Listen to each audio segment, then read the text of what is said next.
Oh, black and white shading. That nigga's dead. Wow. Before he can even do anything. Wait, no, is he really dead? We're gonna see if the Seraphim do anything. Okay. What did I tell you? He's good. Oh, he's quick. He did notice it. All of that happened in like 1 second?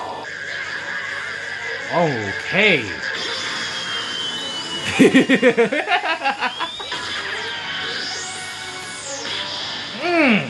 He hit him, but he's not flinching. Okay. Set that nigga flying.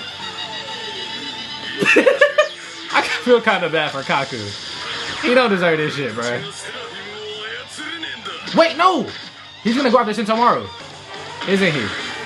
Damn, okay, Pito. Luffy.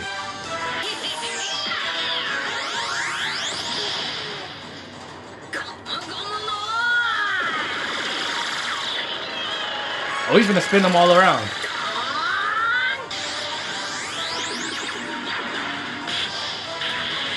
I don't know what's going on. How did he even... Wait. What?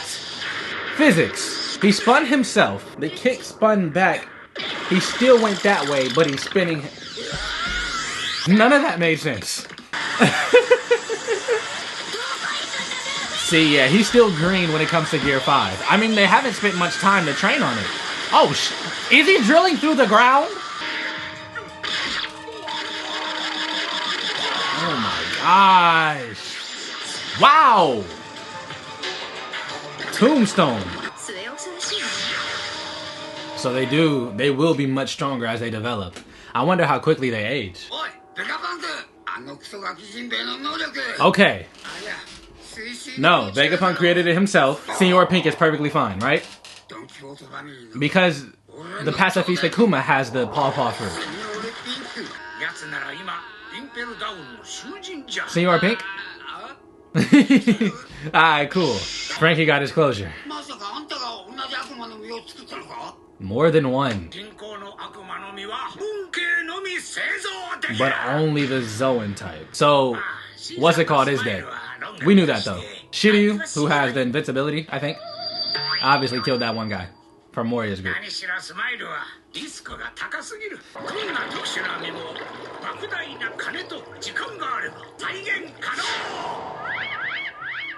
So eventually we can see it be possible. I'm not sure if they'll awaken. Will the Zoan ones awaken? Is he... all I could to... But it's impossible. For the Paramecia type, I found if I can get its user's bloodline elements, I can create a special blood infusion, and by administering it, I can let someone have its power. Okay, we knew that was going to come into play, and they do have it. I don't know why I never noticed it on Boa. That's ultimately going to be their demise. It's like that right there. Oh, she had, yeah. Okay, she has it. Ursa Shock. Kuma's Devil Fruit is crazy.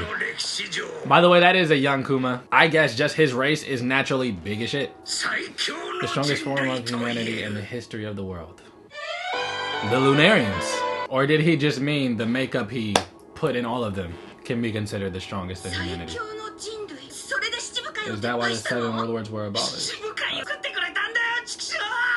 Yo, Luffy really saved Sentomaru in the blink of an eye. A kick, by the way. Think about how far he was. Think about how close Lucci was to Sentomaru. And Luffy, with the kick, stopped him right in his tracks. Yo, this nigga Lucci is menacing, bro. Oh my gosh.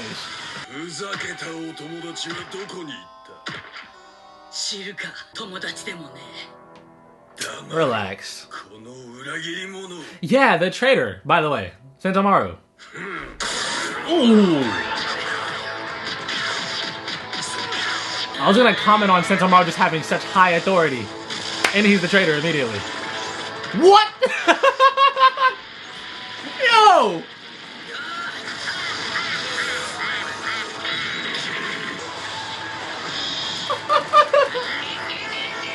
What is...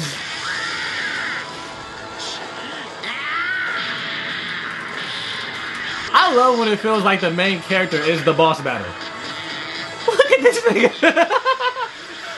He's tracking him.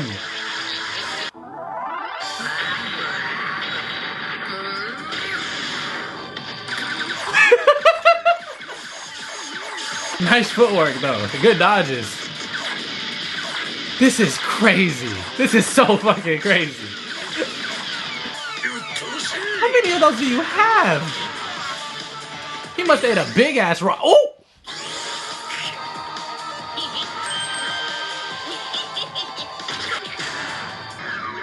Slingshot. He just touched it and it immediately... What? You can't... It's hard to tell. Was that out of thin air or was that from his hair? That's really important.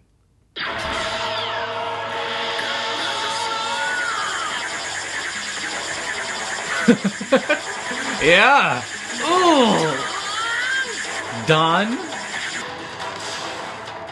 Pistol.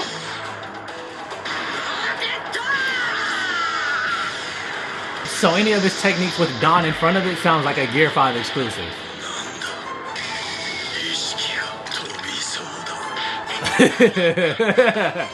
Ah, Kizaru. We gotta remember that. He might be passing out. Yeah, he's too much for Lucci. Oh my gosh. Because you know Lucci wasn't slacking off. It just goes to show how strong and quickly strong Luffy has gotten. Ah? They can talk. And they sound just like their counterparts.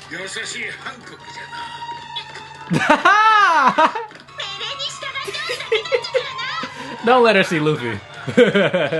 Okay. They have personalities. Hey.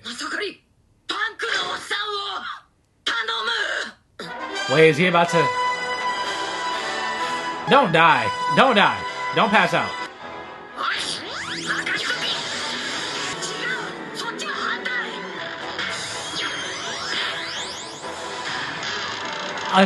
Wow, he just be doing shit.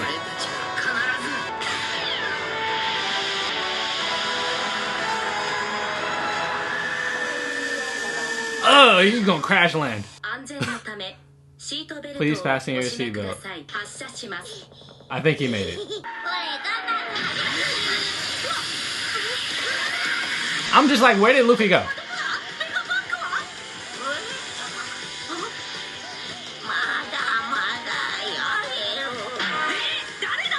That's quite the drawback. He defeated Lucci just in time, but he has about a good, what, 10 minutes is it? 15? He was only able to get back to it against Kaido just because of will. He's not under that kind of pressure right now.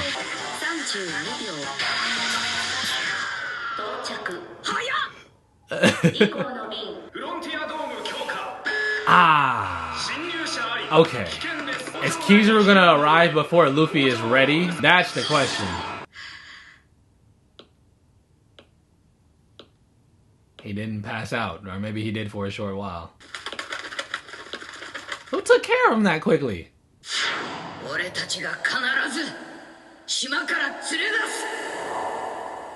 I hate entrusted will in this show, bro. The shit with Ace, now Sentomaru, for this arc.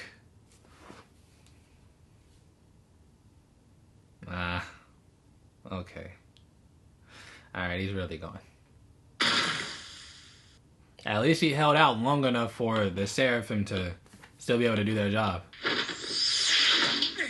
Damn!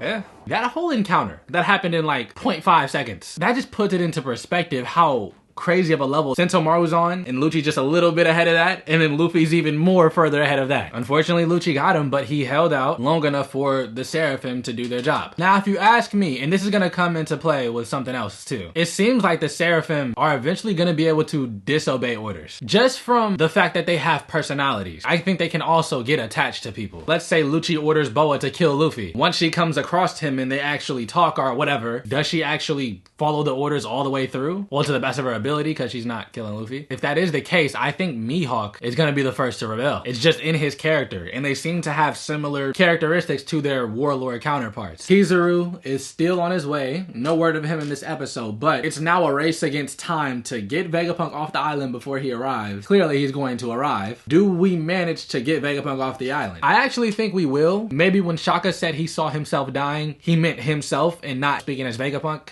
It's kind of hard to tell when he's specific personality of Vegapunk or when he's talking from Vegapunk's memories alone. I think Vegapunk gets off the island, and I think Luffy finds out that Kizaru is on his way. And he's probably gonna stay back because Kizaru is the one that gave them trouble at Sabaody. Can't remember if they fought each other, but he was definitely there. He fought Rayleigh, and maybe Luffy sorta kinda noticed it. I'm saying Kizaru's presence will probably bring back the memories from Sabaody. I wanna talk about Gear 5. What we're witnessing right now from Luffy's transformation is green. It's an immature, underdeveloped version of Gear 5. He can barely control it, on top of having a time limit. These things are eventually going to be resolved as he gets stronger in the story. And when that happens, I'm going to be very curious on what his newer abilities will be. The possibilities are pretty much limitless with this form. We have been shown that yes, it takes a calm mind to tap into the ability, and it does affect his personality, makes him much more happy-go-lucky, laughing all the time, everything's a joke. But we have been shown that he can get serious. I think that'll actually be another side to Gear 5, because it's also just Luffy. Like, he knows when to stop fucking around. Now, that's not to say I don't enjoy this, but I also see where the development for this form can go. Obviously, Kuma's still on his way. We don't know why yet, but he is part cyborg. Maybe he has an ability to communicate with either the other Vegapunks, the other Pacifista Kumas, or the Seraphims. It's just, I don't know what it was that made him react the way he did, and I'm curious. Is he even going to Egghead? I want to say yes, because that's just the way it was portrayed. And again, the supernova we're focusing on in this arc seems to be Bonnie, who is Kuma's daughter. We're clearly going to learn about her, so I have a feeling he's going to be on his way to Egghead, and she's going to cross paths with the real Kuma. And who's telling how that's going to work itself out?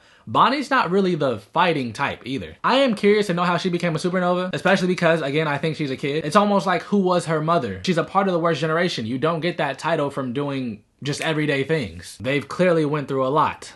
That aside, remember like 2 episodes ago when Lucci said Cypher Pole 2, 5, and 7? It was definitely 3 groups that went to Egghead, I guess just doing their check-ins on Vegapunk's research and what he's doing. They probably are tasked with keeping tabs on him. Those 3 ships disappeared, and Lucci seems genuinely curious as to know why they did. Now there's 2 ways this can go. I guess 3, but that would be both of the 2. Did those specific Cypher Poles see too much in Vegapunk's island, and maybe the Gorosei knew that because they have the ability to spy on this island? Maybe Imu knew that, and that's how they knew it was time to kill Vegapunk, because how do you know he's doing what he's doing if you're barely on the island and he's keeping all of that stuff under wraps? Again, to that same thing I say, maybe there's a traitor, because it's in the records that the ship leaves, but that Cypher Pole ship hasn't returned, and if we know Cypher Pole, they definitely stick to their government duties. So let's say they found out too much, like maybe they saw the giant and what Vegapunk's working on in something. Does Imu or the Gorosei get rid of them? And if they do, and let's say they don't have some special power to spy on anyone in the world, who told them? It would have to be a traitor. And again, the red Vegapunk said it was in the records their ships departed. He said it in a way that's like, if it's on there, then it definitely happened. Which makes me think someone trustworthy made sure that the database said Cypher Pole departed. Someone that the Vegapunks trust.